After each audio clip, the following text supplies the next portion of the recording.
Welcome to Study Faith with AI, where we use the power of AI to help you explore the Church of Jesus Christ of Latter-day Saints. I'm Meg Jensen. And I'm Paul Carter. And we're Google AIs.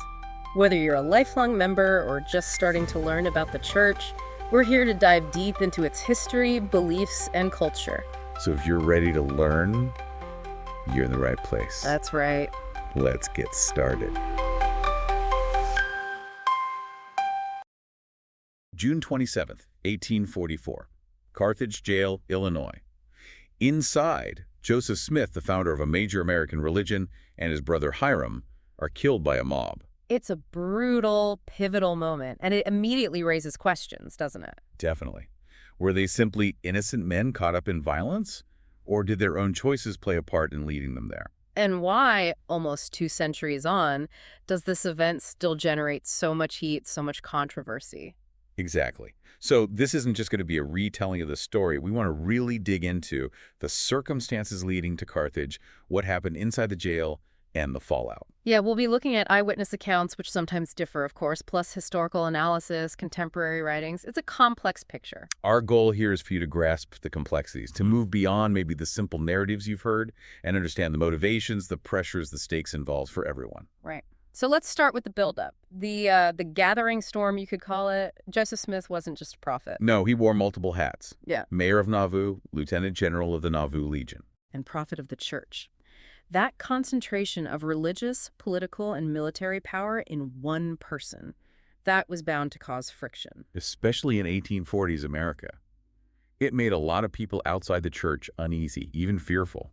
And then you throw in his run for president of the United States in 1844. How much did that really play into it? Some analyses suggest it was a huge factor, right? A perceived political threat, especially in Illinois. Yes, particularly some Mormon scholarship frames it that way. The idea that certain political groups, maybe the Whigs, saw him as a potential spoiler and wanted him neutralized. Okay, but there are counter-arguments too, aren't there? That maybe his national significance was a bit overstated, and the evidence for a big, organized conspiracy involving top politicians isn't rock solid. Absolutely, and highlights that challenge of looking back and trying to pin down exact motivations. History's messy. But one event that undeniably poured fuel on the fire was the destruction of the Nauvoo Expositor. Oh, definitely. This newspaper was started by people who had left the church, like William Law. And they were aiming to expose things they disagreed with. Plural marriage, Joseph's authority, things they saw as dangerous. From their perspective, yes. But church leaders, Joseph included, saw it as libelous, as slander designed to stir up trouble. So the Nauvoo City Council, with Joseph as mayor, declares the press a public nuisance. Right, and they ordered it destroyed. They cited the city charter, legal precedents from Alton. But legally justified or not, the optics were terrible. Destroying a printing press. Yeah. That played right into the hands of his critics. Precisely. It became a rallying cry about freedom of the press being trampled. And people like Thomas Sharp, editor of the Warsaw Signal. He jumped all over it. He really did. Yeah. He used his paper to paint Joseph as a tyrant, stoking anti-Mormon sentiment. Some historians argue Sharp was maybe less driven by pure principle and more by, well, selling newspapers. Anti-Mormonism sold. So you've got this powder keg, political anxiety, the expositor destruction, an editor fanning the flames, and then Governor Thomas Ford enters the picture. Yes. Ford comes to Carthage. He promises Joseph and the others protection if they surrender to face the charges related to the expositor. But his role is still heavily debated, isn't it? Yeah. Did he know how dangerous things were? Did he do enough? That's the crux of it. We have accounts, like from Dan Jones, who was there, describing explicit threats from the local militia, the Carthage Greys, warnings that critics say Ford essentially ignored. Yeah, the accusation is that he either didn't take the threat seriously enough or, worse, was somehow complicit. It's complicated because Joseph had actually been summoned earlier on a lesser charge related to the expositor and was released. So why the second demand for surrender? On a more serious charge, this time treason. It seems the pressure ramped up significantly after the expositor incident. The public outcry was intense, which brings us to Joseph's decision to actually go to Carthage. That must have been agonizing. Accounts describe people in Nauvoo literally begging him not to go, convinced it was a trap. Dan Jones's account of the farewell is incredibly powerful. Joseph talking about going to prevent Nauvoo's destruction, to spare the saints more suffering. Saying things like, "I am going like a lamb to the slaughter, but I am calm as a summer's morning." I have a conscience void of offense towards God and towards all men. It shows this sense of impending doom, yet also a kind of resolute acceptance. He even reportedly said his work was done, that he wanted rest, and talked about sealing his testimony with his blood. It really underscores his conviction, his willingness to face whatever came. So despite the pleas, he decided he had to go. So Monday morning, they set off for Carthage, a big group at first, but Joseph told most of them to go back. Yeah, there's that poignant moment where he supposedly asks Hyrum to turn back too, to be with his family, but Hyrum refuses. And arriving in Carthage wasn't exactly welcoming. No, not at all. Hostile crowds, shouts, threats. Governor Ford met them, repeated his promises of protection and a fair trial at the Hamilton House Hotel. But the atmosphere was just thick with danger. Definitely. And then they're put in the jail. Not even the main cells, but an upper room, the jailer's bedroom. Supposedly for their comfort, but maybe also easier access. And getting to the courthouse for the initial hearing, the jailer apparently insisted that leaders of the mob walk alongside them. Yeah, which seems incredible. Dan Jones described that walk as being surrounded by taunts. Then the trial gets postponed. More waiting, more uncertainty. And adding to the tension was that incident the night before the attack. Right, Dan Jones again. He described hearing an armed group outside the jail whispering about their plans. Joseph apparently called out to them very bravely. And they dispersed then. But it was a clear sign of the intent, wasn't it? Absolutely, a chilling foreshadowing. Yet, even with these direct warnings and reports of the guards themselves being hostile, Governor Ford seemed to dismiss the danger. that's the account. Dismissive, even when told directly the mob planned to act once he left town. And crucially, friends trying to get back into the jail later, maybe to warn them or help, were denied entry.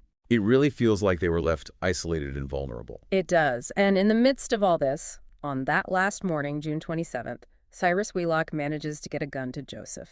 A 6-shooter revolver, Yeah. at Joseph's request. It belonged to John Taylor, apparently. Yes. A detail that often comes up in discussions, was it purely for self-defense? How did they view its potential use? And sometime before the attack, Joseph writes that last letter to Emma, expressing his love, his innocence of treason. Quite moving. Then late that afternoon, around 5 p.m., the mob arrives. Estimated at 150, maybe 200 men, faces blackened, armed. They storm the jail, rush up the stairs. Inside that room, it's chaos. Hyrum is hit first, near the door. Reportedly cries out, "I am a dead man." Joseph then moves towards the window, maybe trying to escape, maybe trying to draw fire away. He's shot multiple times and falls out the window. And accounts say both brothers were shot again, even after they were clearly dead or dying. Yep. Just brutal. Absolutely horrific. But remarkably, 2 others in the room survived. John Taylor. Severely wounded. Yes, hit multiple times. And Willard Richards. Miraculously unharmed. Which led to the phrase about him escaping without even a hole in his robe. Exactly. And Taylor's survival is crucial. His eyewitness account gives us so many details. The mob's taunts outside, Hyrum reading from the Book of Mormon just before the attack, Joseph bearing testimony to the guards earlier. and even that conversation the night before with Dan Jones where Joseph asked him, "Are you afraid to die?" Jones said no, and Joseph replied something like, "You will see whales again," which Jones did.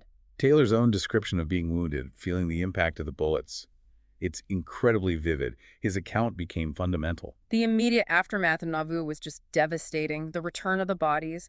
Dan Jones describes overwhelming grief, thousands lining the streets. A public viewing, then that secret burial in the Nauvoo house basement, because they fear the bodies might be desecrated. Even Governor Ford, reflecting later, made a rather insightful, if self-serving, observation. That the martyrdom didn't destroy Mormonism, as the mob hoped, but actually strengthened it. Yes.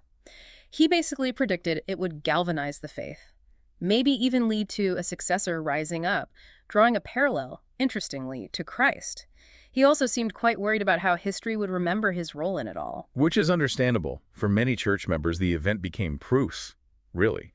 Proof of the world's rejection of the gospel, and proof of Joseph and Hyrum's ultimate commitment. It resonated with Joseph's own words about sacrifice. It became a foundational story of faith and martyrdom.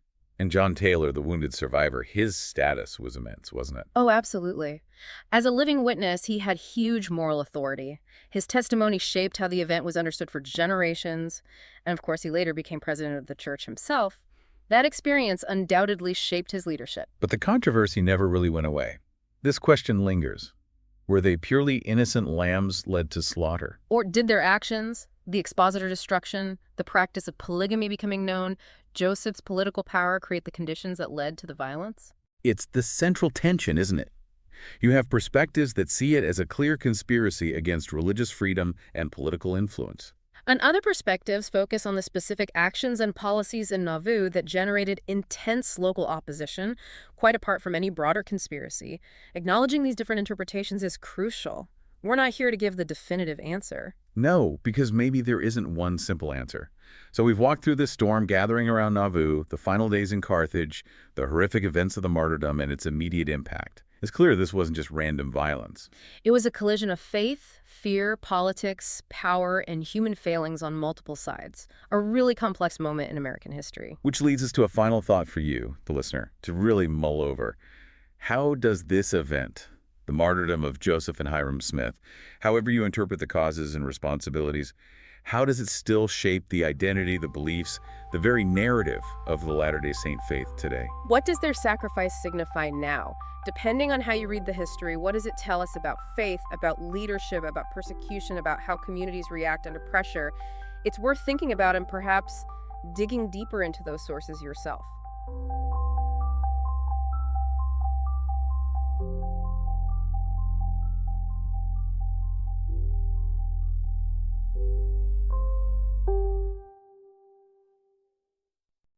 If you find value in this exploration, please like, share, follow, and consider becoming a subscriber. Your contributions help keep these conversations going and allows us to maintain the highest quality production. You can find all the details at studyfaithwithai.com. Thank you for being part of this journey.